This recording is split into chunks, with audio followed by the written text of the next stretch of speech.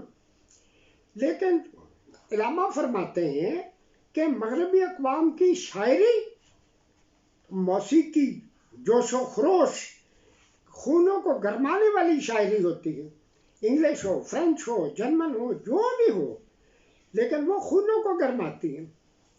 ایک جگہ جو شعر العجم میں مولانا شبلی نعمانی لکھتے ہیں کہ عبرانی زبان کی، یہ یہودی جو زبان بولتے، عبرانی زبان کی شاعری سنیں تو ایسے لگتا ہے کہ جیسے خشک لکڑیوں کے جنگل کو آگ لگ گئی ہے، اتنی زوردار شاعری ہوتی ہے۔ وہ واضح بات ہے، ہمیں وہ تو زبان نہیں آتی، نہ ہی ہم نے وہ شاعری بھی نہیں پڑھ سکتے، لیکن یہ بات حقیقت ہے۔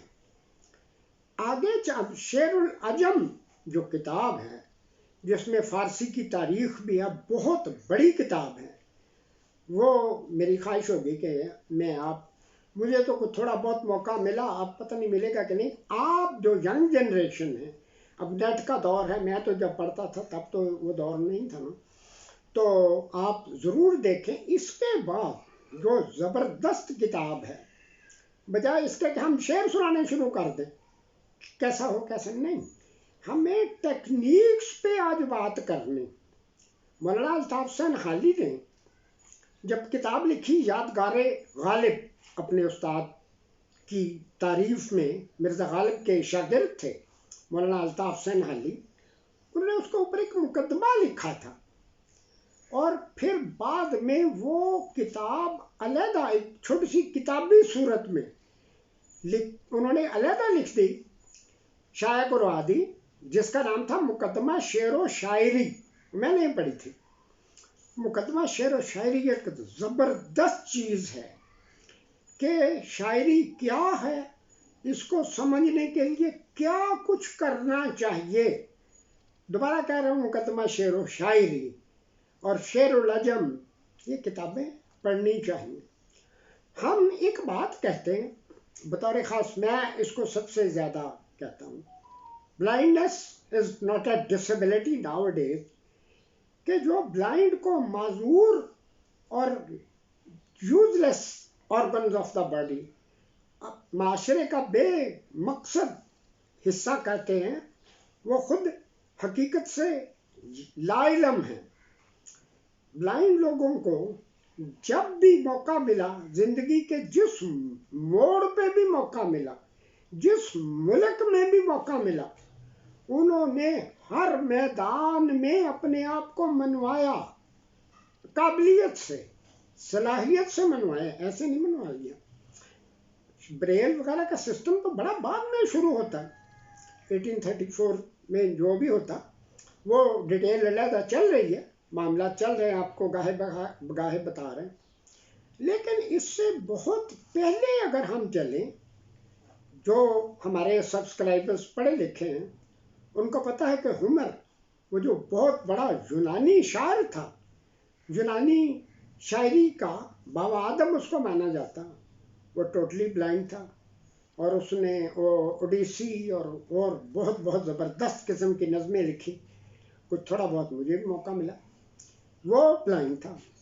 جعفر رودکی فارسی شاعری کا ابو العبا مانا جاتا ہے، عبداللہ رودکی جو ہے فارسی کا بابا آدم، اس کے بارے میں بھی کہا جاتا ہے کہ وہ ٹوٹلی بلائنڈ آدمی تھا.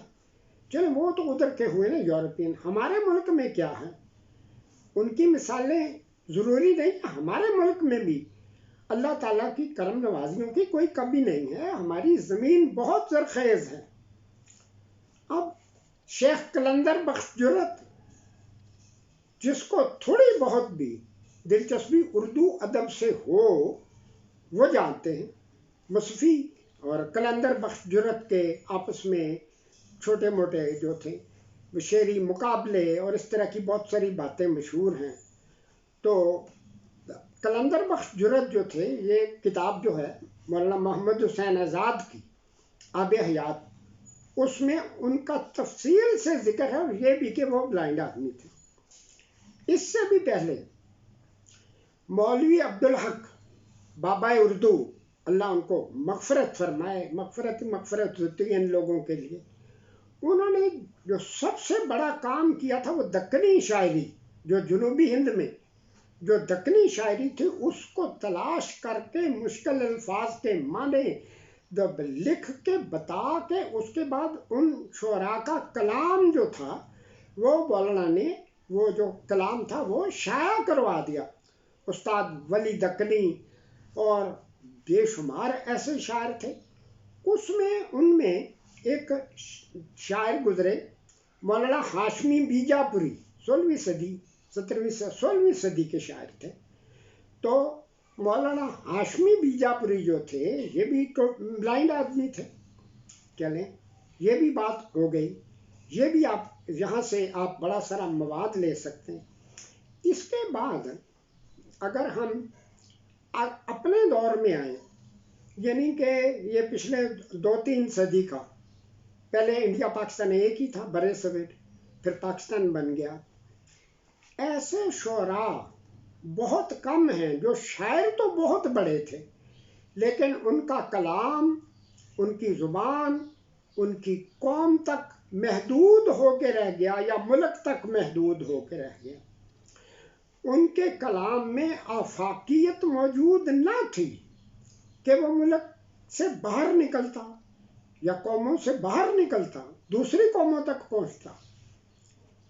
یہاں جو مولانا حالی فرماتے ہیں وہ بات بالکل درست ہے، ہمیں سمجھنی چاہیے. شعراء جو ہوتے ہیں، جو اشعار کہتے ہیں، ان کی 2 قسمیں ہیں. بڑا ٹیکنیکل نقطہ ہے، داخلی شاعری اور خارجی شاعری. داخلی شاعری اور خارجی شاعری. داخلی شاعری وقتی طور پہ بہت مقبول ہو جاتے. مجھے میرے معشوق نے، محبوب نے دھوکہ دیا اور یہ کر دیا، اور زمانہ بہت خراب ہے، اور زمانے نے مجھے ٹھوکریں ماری. یہ وقتی طور پہ جو بھی بندہ اس طرح کے اشعار پڑھے گا وہ روئے گا. میرے سامنے کی بات ہے. اور یہ کہے گا کہ بالکل یہ وہ میر صاحب، میر تقی میر اور ان لوگوں نے، مرزا سعد، ان لوگوں نے نہیں کہا. یہ تو موجودہ دور کی بات ہے، یہ تو قیامت تک. لیکن یہ بات ہے نہیں ایسے. حالات بدلتے ہیں، رت بدلتی ہے تو موسم کے بدلتے ہیں معیار. رت بدلتی ہے تو موسم کے بدلتے ہیں معیار. بلبلیں خار لیے پھرتی ہیں منکاروں میں. حالات جب بدلتے ہیں نا، سب کچھ بدل جاتا ہے. میں نے بچپن میں شاعر اسلام ابوالاسر حفیظ جالندھری کا ایک انٹرویو سنا تھا. بہت انٹرویو سنے، بڑی دلچسپی تھی.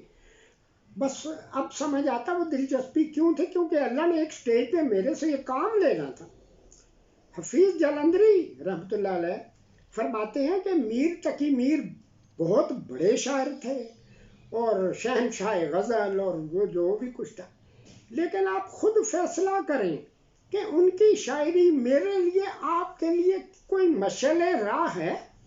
ان کی شاعری میں چاند میں ان کو، میر صاحب کو اپنی محبوبہ نظر آتی تھی، عشق خالو کی بیٹی سے لگا رہے تھے، اور محبوبہ صاحبہ ان کو چاند میں نظر آتی تھی.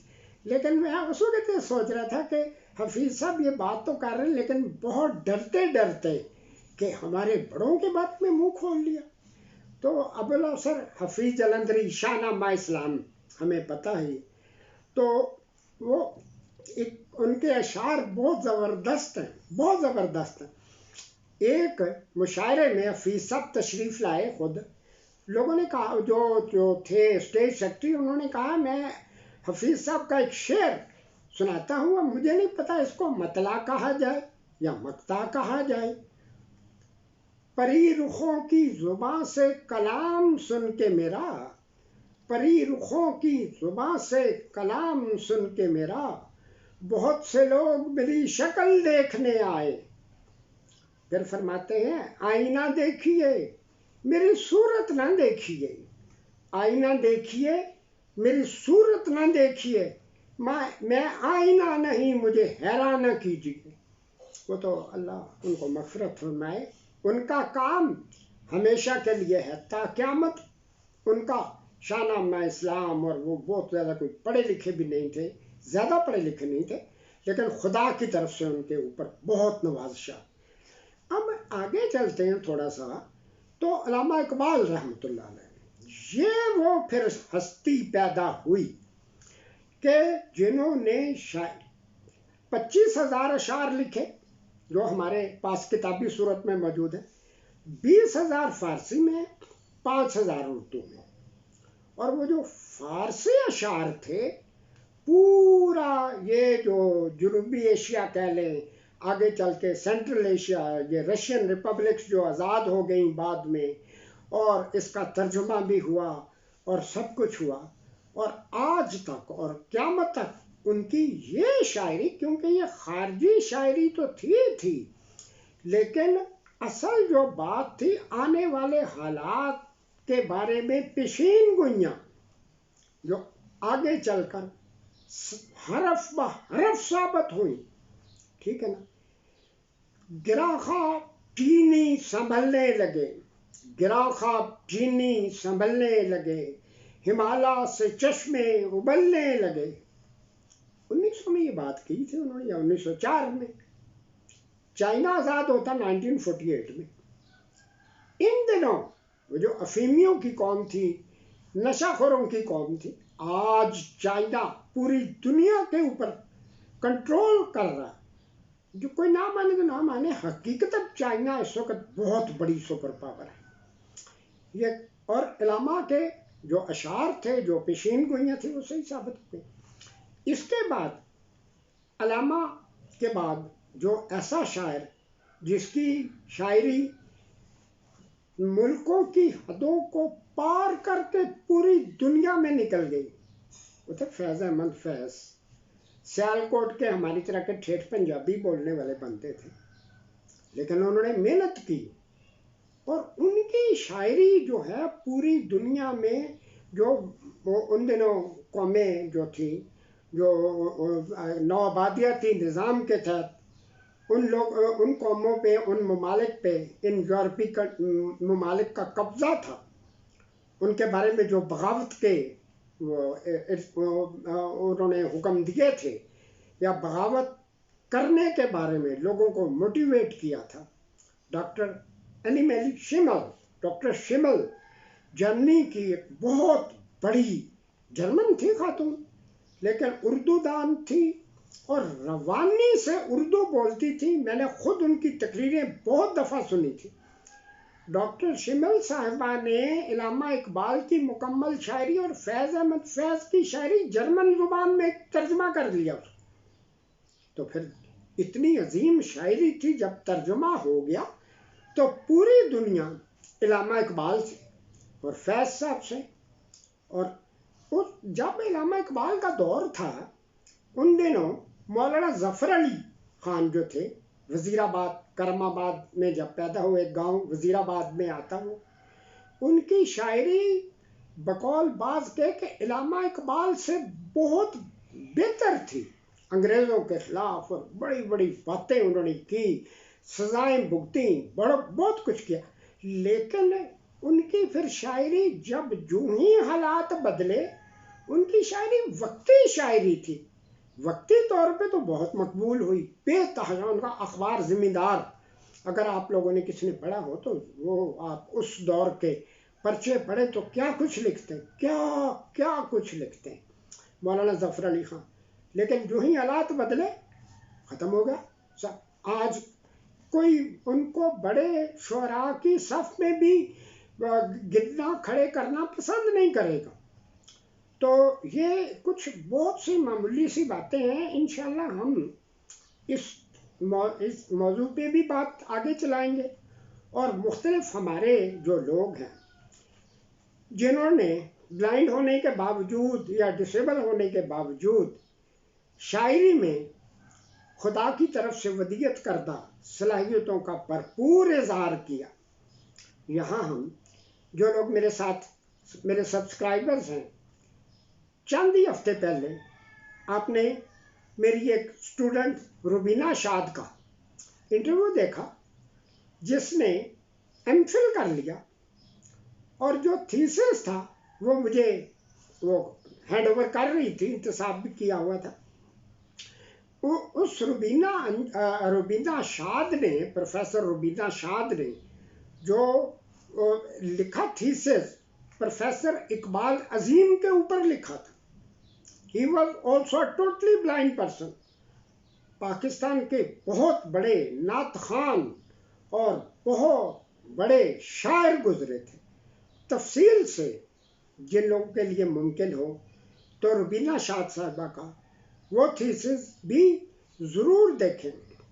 اس کے بعد جو میرے ذاتی دوست احباب میں شامل تھے، جن کا ذکر میں کرتے ہوئے فخر محسوس کرتا ہوں، پروفیسر ڈاکٹر کمال الدین، پروفیسر ڈاکٹر کمال الدین، ان سے کوئی 15-20 سال پہلے میری اتفاقاً ملاقات ہوئی. تعارف میں انہوں نے فرمایا کہ وہ کسی امریکن ایجوکیشنل فاؤنڈیشن کے تھرو 5 سال کا اسکالرشپ لے کے 5 سال امریکہ رہے اور انگلش پوئٹری میں پی ایچ ڈی کی. پی ایچ ڈی کرنے کے بعد لاہور میں ایف سی کالج میں سینئر پروفیسر وہ تھے. سادہ بندے تھے، یا یہ کہیں کہ جو پڑھنے لکھنے والا بندہ ہوتا ہے جس کو علم سے دلچسپی ہوتی ہے، اس کو فالتو کاموں کے لیے اس کے پاس ٹائم ہی نہیں ہوتا.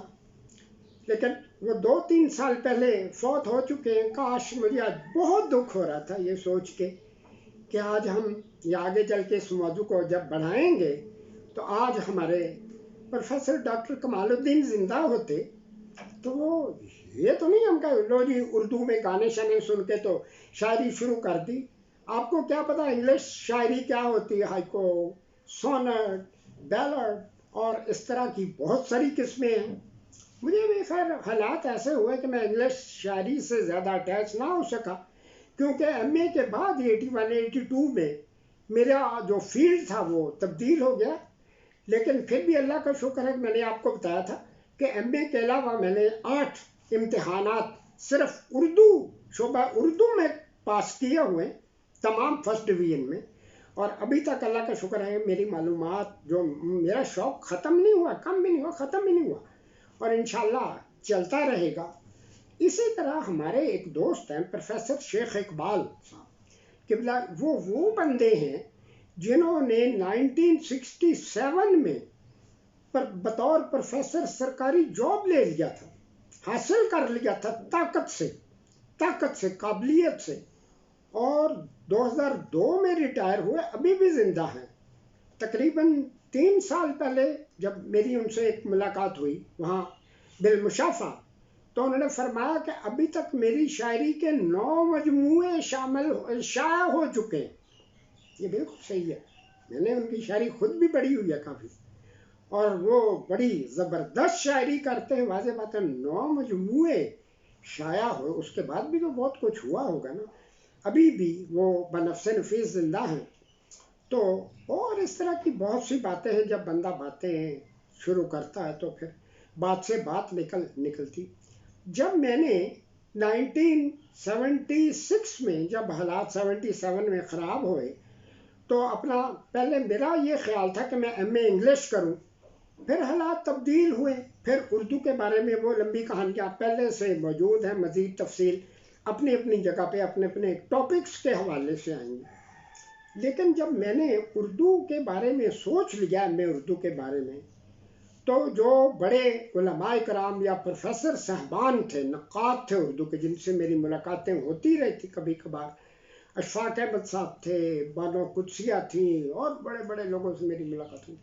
تو احمد فراز سے بھی ایک دفعہ سرسری اسلام دعا ہوئی تھی. انہوں نے کہا بھی 2 4 5 باتیں ہیں. سب سے پہلے تو بندے کو شاعر ہونا چاہیے، اس کے بعد عاشق ہونا چاہیے، اور تیسری بات یہ ہے کہ عاشق اگر نامراد ہوگا تو اس کی شاعری میں زیادہ جذبات جوش پیدا ہو جائے گا. اور کیا ہو، ان باتوں کے ساتھ ساتھ آپ نے جس سبجیکٹ میں بھی ایم اے کرنا ہے تو پہلے اس میں ڈوبنا پڑے گا. اس وقت تو مجھے یہ بات سمجھ نہیں آئی تھی کہ ڈوبنا پڑے گا کیا مقصد.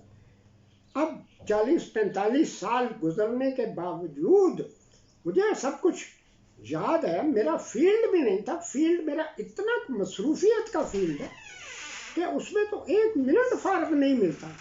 لیکن پھر بھی شکر خدا کا کہ مجھے اب تک وہ ساری باتیں یاد ہیں. اس دور میں جب پہلی بات کہ شاعر ہونا چاہیے، میں نے سوچا میں شاعری کر کے تو دیکھوں میں بن بھی سکتا ہوں کہ نہیں. تو ایسے عجیب و غریب تجرباتی شاعری کہہ سکتے ہیں. ایک اس دور کی غزل کے چند اشعار مجھے یاد ہیں، وہ آپ کو سناؤں. اپنوں کو تو ہم لوگ بھلا نہیں کرتے، اپنوں کو تو ہم لوگ بھلا نہیں کرتے، یہ داغ تو وہ ہیں جو مٹا نہیں کرتے. اپنوں کو تو ہم لوگ بھلا نہیں کرتے، یہ داغ تو وہ ہیں جو مٹا نہیں کرتے. میرے ہیں وہ میرے، نہیں اس میں کوئی شک، میرے ہیں وہ میرے، نہیں اس میں کوئی شک، پھر کیا سبب کے سامنے آیا نہیں کرتے. اور آگے عرض کیا ہے، لیے لوٹ تو نے میرے دل و جان اور جگر، لیے لوٹ تو نے میرے دل و جان اور جگر، اس طرح تو رہزن بھی صفایا نہیں کرتے. اور آگے عرض کیا، اللہ رقیبوں کی سرے بزم مدارات، اللہ رقیبوں کی سرے بزم مدارات، یوں نمک تو زخموں پہ لگایا نہیں کرتے. اور مقطع اس کا، اس راز کو رہنے دو بس راز ہی درویش. اب پتہ نا میرا تخلص درویش ہے. اس راز کو رہنے دو بس راز ہی درویش، یوں دل کی لگئی سب کو سنایا نہیں کرتے. اس طرح کے اشعار اور بھی چھوٹی موٹی غزلیں، کچھ اشعار بہت زیادہ تجربے کے طور پہ سناتا نہیں تھا، نہ یاد رکھتا تھا. کہ چلو یہ بات البتہ سمجھ آ گئی کہ اگر کوشش کی جائے تو کوئی بھی کام جو ہے وہ ناممکن، مشکل ہو سکتا لیکن ناممکن نہیں ہے. ایک اور غزل کے 2-3 اشعار میرے ذہن میں ہیں اس وقت. ہم نے بھی عجب مار کا انجام دیا ہے، ہم نے بھی عجب مار کا انجام دیا ہے، ہم نے بھی سرے بزم تیرا نام لیا ہے. ضیاء کا دور تھا، رہتے ہیں صدا عاشق و معشوق نظر بند، رہتے ہیں صدا عاشق و معشوق نظر بند، کیوں عاشق و معشوق نے کیا کام کیا، کیوں رہتے ہیں صدا عاشق و معشوق نظر بند، کیوں عاشق و معشوق نے کیا کام کیا ہے. اللہ رقیبوں سے سرے بزم ملاقات، اللہ رقیبوں سے سرے بزم ملاقات، کیا ہم نے کبھی ان کا ستم عام کیا ہے. تو اس طرح کے اور بہت سے اشعار، بہت ساری بات. میرا خیال ذرا لمبا ہو رہا ہے موضوع. انشاءاللہ اللہ ہمیں توفیق دے گا تو ہم کوشش پہلے اپنے آپ کو پرپیئر کریں. First of all prepare our self. ہر دائیں بائیں ہر چیز کا مطالعہ خود کریں، پھر آنے والی نسلوں کے لیے چھوڑ کے جائیں جہاں ہمیں پتہ ہی نہیں ہے. پروفیسر عبدالحمید سرشار کالج انارکلی لاہور، وہ بندے تھے جنہوں نے بغیر بریل کے 4 ایم اے کیے ہوئے تھے، اور ان کی کتابیں جو تھی وہ پنجاب یونیورسٹی کے سلیبس میں شامل تھی. پروفیسر ڈاکٹر غلام محمد خواجہ صاحب، خواجہ غلام محمد بہت بڑے پولیٹیکل سائنس کے پروفیسر تھے، اور ان کی کتابیں بھی پنجاب یونیورسٹی کے سلیبس میں شامل تھی. ان کا بتانا صرف مقصد یہ ہے کہ خواجہ صاحب شیراں گیٹ لاہور میں کرسیاں بنا کرتے تھے، اور پنجاب یونیورسٹی میں سیکنڈ آئے تھے پولیٹیکل. یہ میرے ذاتی دوست احباب میں شامل تھے، لیکن آج ان میں سے کوئی بھی ہم اس دنیا میں موجود نہیں ہے. بہت ساری باتیں ہو گئیں، چند باتیں ہوئیں، بہت ساری باتیں تو پھر بعد میں ہوں گی، اور توقع یہی ہے کہ آپ ان باتوں کو پھیلائیں گے، دوسرے لوگوں تک پہنچائیں گے، اور انشاءاللہ سبسکرائبرز بھی بڑھے. اور سب سے بڑی بات ہے جو ہمارا مشن ہے وہ آگے اس صورت میں بڑھے گا کہ میں آپ ہم خود پہلے جو بات کہتے ہیں نا وہ انڈینائبل ہو، ناقابل تردید ہو، تو پھر تو بات آگے بڑھے گی نا. اگر کل کو کوئی اس طرح سے معمولی سا شخص کہتا ہے یہ غلط کو ہو رہا ہے، یہ تو ہے ہی نہیں، اس کا کوئی وجود ہی نہیں، کیونکہ میری دکان تو خطرے میں پڑ جائے گی. تو بہرحال ان کا معاملہ ان کے ساتھ ہے. اللہ ہماری نیتیں جانتا ہے، اللہ کو دلوں کے بیدوں کا پتہ ہے.